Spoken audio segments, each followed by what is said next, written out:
Today, I'm going to talk about some of the experience I've been having when building and designing streaming applications, and especially when streams behave differently than you would expect a normal streaming system to do. So first of all, let's have a bit of an agenda. I'm going to briefly talk about our website, and have an example use case of a streaming solution, and then how this behaves if the stream is actually a bit problematic. Then I'll go into the solution directions that we have partially implemented and some conclusions at the end. For those who don't know me yet, my name is Niels Basjes. I have a background in both computer science and business. I've been doing software development, algorithm research, architecture roles, and I'm a large contributor to big data projects, and I give quite a few presentations. And I've been working for Bol.com for over 12 years. So Bol.com, well, you know the site. We have articles, lots and lots of articles. And in order to help the customers find their way around, we need systems that support them. So we build nowadays more and more solutions that are based on stream processing, real-time processing of data coming from a system and then being processed with something like Apache Flink or Apache Beam. Now for this presentation, I'm going to use a very simple example use case of a very simple web statistics. So we have the user behind their laptop that visits our website, and then the Measuring 2.0 project puts interaction data into Kafka, event-based real-time. Last year's presentation on the Spaces Summit, I gave more insights into this. Today it's enough, you know, there is events coming out. Now my example application just listens to that real-time stream using Flink SQL and essentially does a group by hour, aggregate, count the number of pages, and then ship it into something as into a database. And in my example, we're going to use HBase. And then the pre-aggregated data will be used to create a simple dashboard. Cool. Now let's analyze this application into the various parts that really matter. And the first one is that time is really essential. In our application, we're saying something like interval 1 hour. Well, what is 1 hour? In streaming systems, you have essentially two kinds of time. You have event time, which is time of the moment the event was originally created, which is nice because in case of a disruption in the processing, the end result stays the same because the aggregation is done on the actual data. And then we have ingestion time and processing time, which is based on the moment the data actually arrived in the processing system. And this makes the data, the end result different in case of a disruption, because the end result is actually based on both the data and the operations of the system. So which do we want? So to clarify the distinction between the two, you have event time, and in this example, the story of Star Wars, which is all the episodes, all the movies, but they are released in the order of first the middle three, then the first three, then the last three, and in between they dabbled some side stories, and then at the end they added a TV series. So the ordering of the events as they are arriving in our cinemas is completely different than the story timeline. Now, in general, what I see is that operations needs processing time because they need to know how the system behaved at the time the system did something. On the other hand, our use case is data reporting. There you want to have the event time. You do not want the operations to change your end result. Okay, so the next thing we have to think about is group by that event time. In our application, we see that over here. Now, doing a group by on a fixed data set, as you have in a lot of database systems, you have a complete overview of all the data. So you can simply group all the events you have by whatever you have to group by. In this scenario, we have a forever changing data set. It's a never-ending stream, and there is no way to have a complete overview of all events because it's never ending. It's forever changing. So what streaming systems do is they have a thing called a window, which is essentially a group by buffer that is incrementally filled with the events as they arrive. And then there is some kind of assessment of completeness. And when that assessment is made, then the window is shipped on to further processing. So when is a window complete? In a system like Flink and Beam, they have a concept called watermark. And a watermark is really a hidden record, hidden from the application within the data stream or in the processing stream. And it's an indication that no more older events will arrive. And if that occurs, we can finish the window and ship it on. Those watermarks are usually based on the data, and they are an estimate, a guess of completeness. So how does that look if you have a more concrete data application? We have a producing application that ships it in Kafka. Then we have within Flink a source component, group by, and then the window.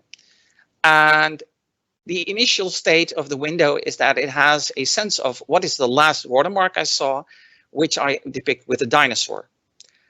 Actually, that's not quite right, because the actual timestamp is 50 million years before the first dinosaur, but I like dinosaurs.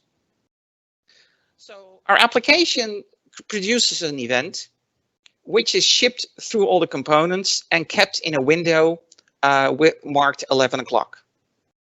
And then another event arrives, and that is put in a window for 12 o'clock. Now, somewhere along the way, a component decided, oh, hey, I see the 1210. I should output a watermark indicating 1205. So that replaces our dinosaur. And because 1205 now guarantees that there will be nothing for the 11 o'clock anymore, it will be shipped out for further processing. Looking at how Kafka really works is that a Kafka topic is really a collection of pipes, partitions, which guarantee order within one partition. This is a very nice property that we use within the M2 project. So looking at our application, we can see that, the data arrives and that one visitor went through one Kafka partition, and then somebody else does something, and that makes the 11 o'clock thing be shipped because all inputs guarantee that 11 is finished. Third step in our application is that we want to write to a database. In our example, we are using HBase as the example, but the problems are that I'm describing later on will occur in just about any database. Now in HBase, there are two methods to write a change into the database. The first one is the put, which simply writes one change of one row into the database, does a call to the database, which is a remote call, which is essentially slow if you want to do multiple. And for exactly that reason, they have introduced a long time ago something they call the buffered mutator, which buffers 2 megabytes of mutations, which is configurable, but the default is 2 megabytes. And this writes a full buffer in a single call to the backend, which makes it a lot faster because you have less remote calls to wait for. So I create this application and I run it on my laptop, listening to the test environment, and I get nothing. And I kind of panic because, why am I not seeing anything? Well, the primary reason is that streams don't always stream the way you expect them to. And over the years, I've come to recognize 4 kinds of fundamental problematic stream types. And the first one is the slow stream. A slow stream is a very low event rate. The second one is a slim stream. And this is especially true in partition systems like Kafka, where you only have events in a small number of the Kafka partitions, but not all of them. Then I have seen bursty streams, streams that provide bursts of data by design. And of course, we have broken streams, streams that go down because of a disruption or maintenance. And this is essentially unexpected down. So let's look at some examples. I have a slow and slim stream when I'm on test. I am usually alone.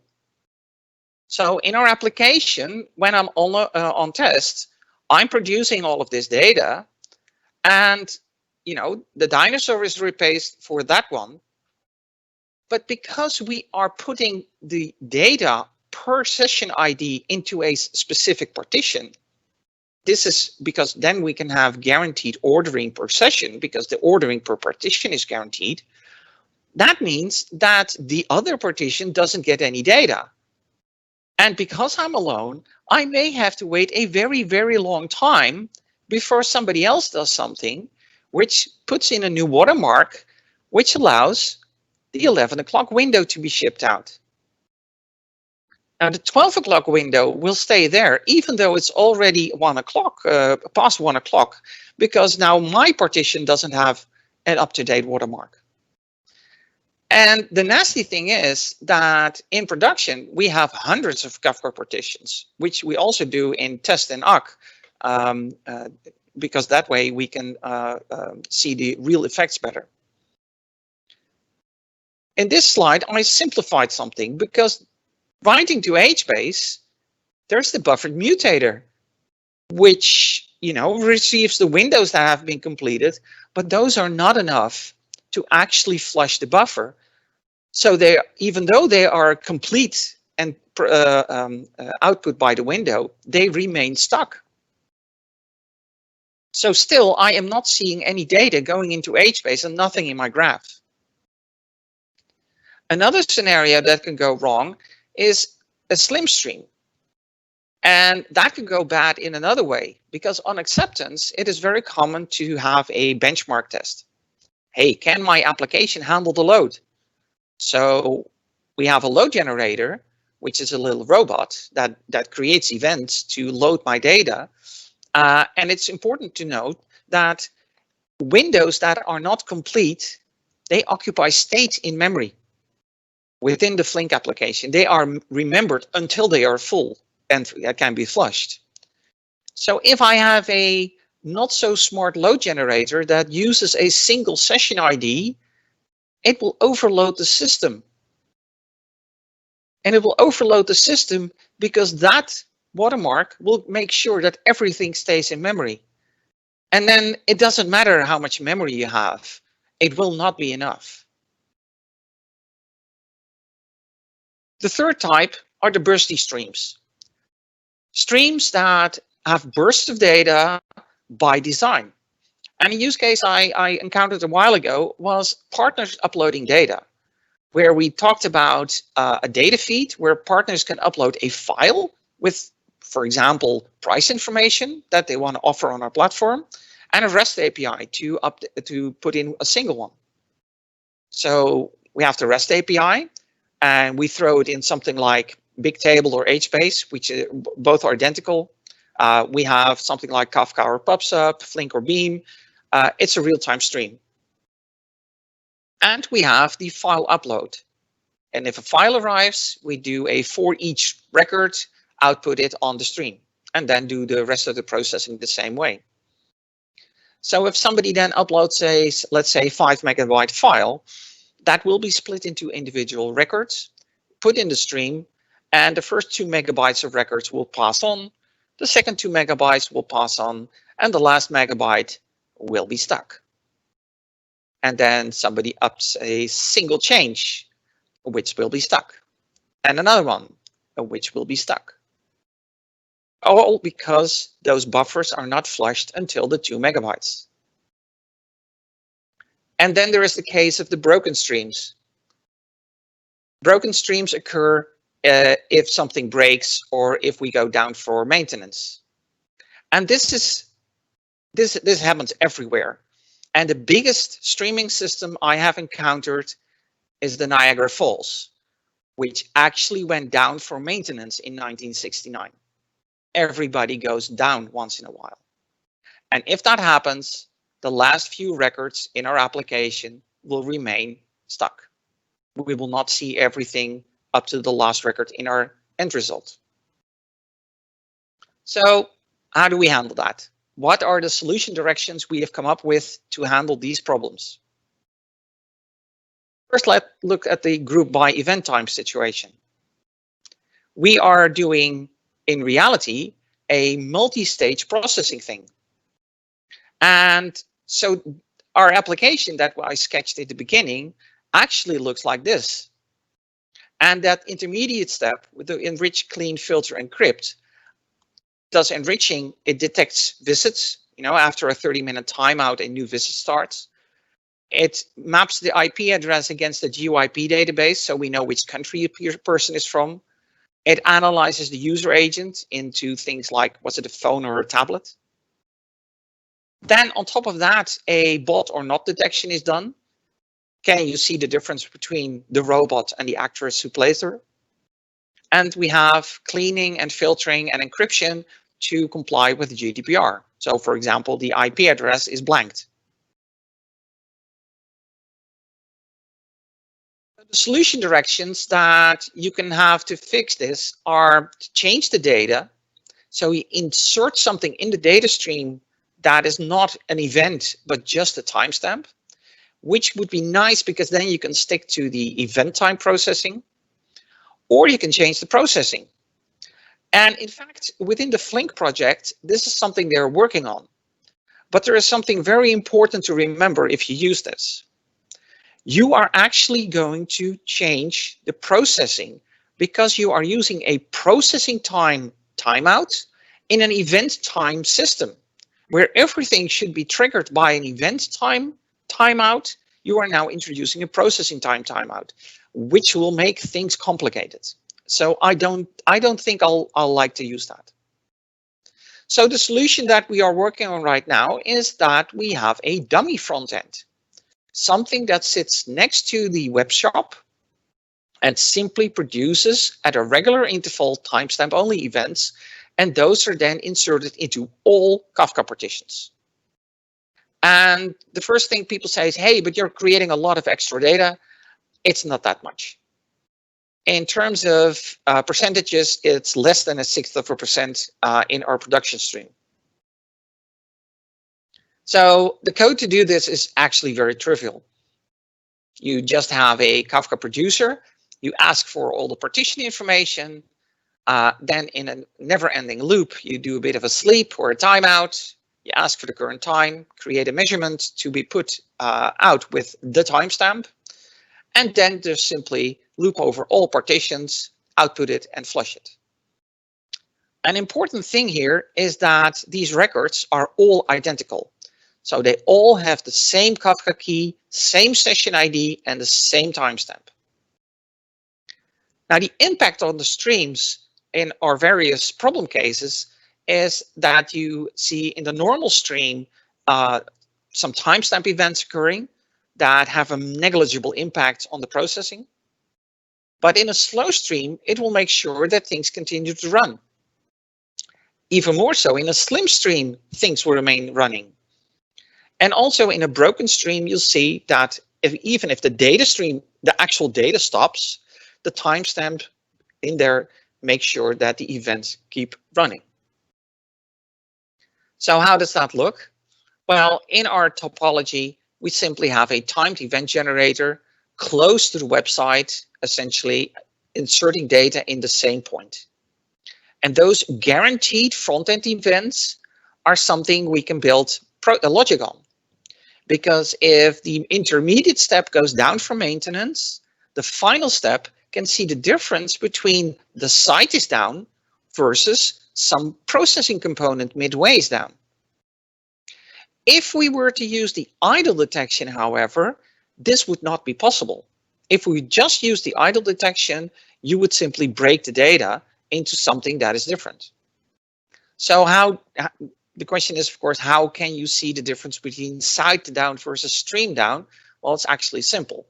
If the site is down, you see the timestamps, but no other data. If the stream is down, you will see no data at all, not even timestamps. It is important to realize that our topology must handle this at all steps. So our enrich step must handle it, because otherwise the downstream applications will not work. Now in M2, we are partitioning by session ID, so we must maintain that partitioning. This is already done. And in Flink, they have an operation called keyby that does that. And then in the processing step, we would say something like, hey, is this a timestamp event? Then we remember the last timestamp and deduplicate if we've already seen this one. And then if it's the first one, we forward it to all outgoing partitions. And in other cases, do the normal processing. And this works because we have given all our timestamp events from all incoming Kafka partitions the same session ID. So they all arrive in a single component, and each one will only be seen once. We have to do it this way, the store, deduplicate, and forward, because the number of partitions between the input and the output will in general be different. And also within the Flink framework and other frameworks, you cannot link the two. That will be too hard. Also, our end application must handle it, because it will create watermarks based on the timestamps in the data when the data arrives. And then to avoid problems in the actual processing, you have to drop those fake timestamp events and then do the normal application processing. And because the watermarks keep flowing, this may yield windows saying, hey, in this time frame, we had 0 interactions. We had 0 data. Now, the last step in our application was writing to a database.